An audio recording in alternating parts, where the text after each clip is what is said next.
انت داخل شغل اكونت مانجر، متوقع وظيفه شيك ومنظمه ولا مستعد للواقع اللي بيحصل في السوق فعلا؟ الدرس ده هيختصر عليك صدمات كتير ويديك طريقه تفكير تخليك تشتغل بذكاء من غير ما تتحرق. النهارده بقى هنتكلم بصراحه شويه عن حاجه حساسه، دور مدير الحسابات في الحقيقه، اللي مكتوب في الورق واللي بيحصل في الواقع. لو انت لسه داخل المجال الكلام ده هيجيب لك صدمات كتير، ولو انت شغال بالفعل غالبا هتسمع وتقول ايوه ده اللي بيحصل معايا. تعال نبدأ من الحتة اللي كلنا بنشوفها، إعلان الوظيفة أو الجوب ديسكريبشن. غالبا هتلاقي مكتوب كلام شكله حلو ولابس بدلة: إدارة العلاقة مع العملاء، التنسيق بين العميل والفرق الداخلية، ضمان رضا العميل، إعداد تقارير دورية، المشاركة في التخطيط للحملات والمشروعات. الكلام ده مش غلط، بس ناقصه تفاصيل كتير عن الواقع. الصورة اللي ممكن تتبني في دماغك وانت بتقرا الكلام ده إنك هتقعد على مكتب لطيف، هتلبس السماعة، تكلم عاملين 3 في اليوم، تبعت شوية إيميلات، تعمل شوية اجتماعات، وتروح آخر اليوم مبسوط بدري. دي توقعات بس مش دايما واقع. طيب ايه اللي بيحصل فعلا؟ في الواقع دور الاكونت مانجر في مصر بالذات بيمتد ويكبر كل ما الشركة تبقى أقل تنظيما. غالبا هتلاقي نفسك ماسك أكتر من العميل، مش 1 ولا 2، ممكن 7 أو 10 وأحيانا أكتر، وكل عميل ليه أسلوب مختلف وأولوية مختلفة جوه الشركة.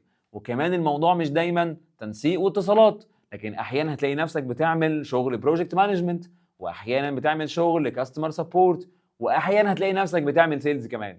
غير كده ساعات الشغل مش بتقف عند من 9 ل 5، خصوصا لو انت بتشتغل في الماركتنج او البرودكشن. عميل بيبعت واتساب الساعه 11 بالليل او بيتعامل كأن الويك اند ده بتاعه متاح في اي وقت، وبسبب ضعف التخطيط الداخلي في اماكن كتير ممكن تلاقي مفيش اصلا سيستم واضح، مفيش دوكيومنتيشن كويسه، فتلاقي الجمل دي بتتقال: احنا مش عارفين مين وعد العميل بايه، روح انت وظبطها. واللوم غالبا بيقع على مين؟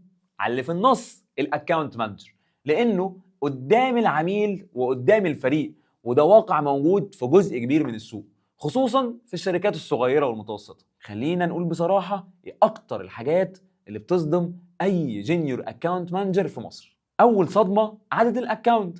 انت داخل فاكر نفسك هتمسك 2 3، لكن تلاقي نفسك ماسك 8 او حتى 10. تاني صدمه المالتي تاسكينج. في نفس اليوم ممكن تلاقي مكالمه من عميل عايز تقرير، رساله واتساب من عميل تاني فين التصميم، اجتماع داخلي مع الفريق، وايميل من مديرك عايز ابديت. كل ده في نفس الوقت وبنفس الضغط. ثالث صدمه اللوم السريع.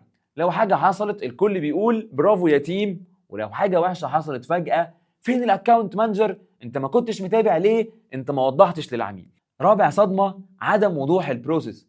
مفيش اس او بي مكتوبه، كل واحد بيشتغل بطريقته وانت مطلوب منك تظبط الدنيا من غير ادوات كفايه.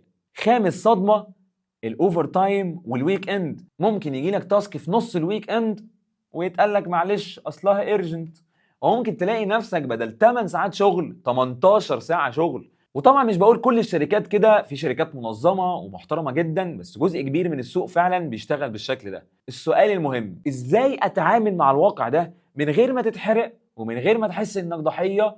شويه مبادئ هتساعدك جدا. اول مبدأ: افصل بين المهنه وسوء تنظيم الشركه. المهنه نفسها قويه ومطلوبه ومستقبلها كبير، سوء التنظيم ده عيب الشركه مش عيب الشغلانه. لو رحت مكان منظم بنفس المهارات هتقدم قيمه اعلى بضغط اقل. تاني مبدأ: حط لنفسك باوندريز واضحه، حدود واضحه. مش لازم تبقى عنيف، بس لازم تبقى واضح. ممكن تقول للعميل هرد عليك اول ما ارجع اونلاين الصبح، ووعد مني اول حاجه هبدا بيها. وتقول لمديرك لو فضلنا نزود اكونتس بالطريقه دي من غير ما نخفف حاجه الجوده هتقل وهتاثر علينا كلنا. تالت مبدا: اشتغل سمارت مش بس هارد، اشتغل بذكاء مش بقوه. استخدم ادوات تنظيم زي التاسك مانجمنت والكالندر والنوتس. اعمل تمبلتس للرسائل والتقارير، وجمع بيانات العميل المهمه في مكان واحد. رابع مبدا: ما تقبلش انك تبقى كبش فدا.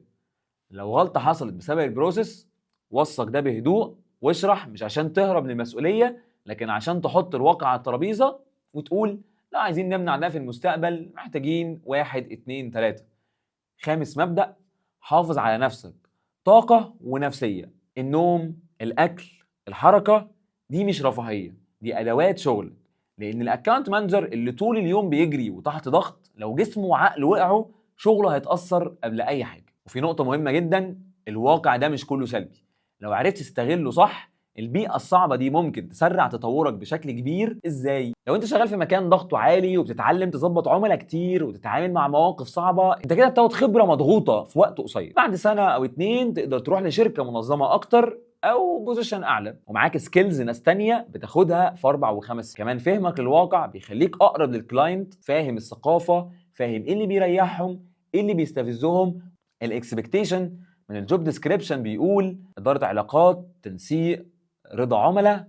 اما الواقع ساعات بيقول عدد كبير من العملاء، تنظيم داخلي مش دايما مثالي، ساعات شغل بعد المواعيد الرسميه، ولوم سريع لما حاجه بتقع. المهم انك تفهم ان ده جزء من البيئه، مش بس قيمه المهنه نفسها. حط لنفسك باوندريز، ابني سيستمز بسيطه تحميك، واستغل الضغط ده كمدرسه تسرع نموك بدل ما تكسر.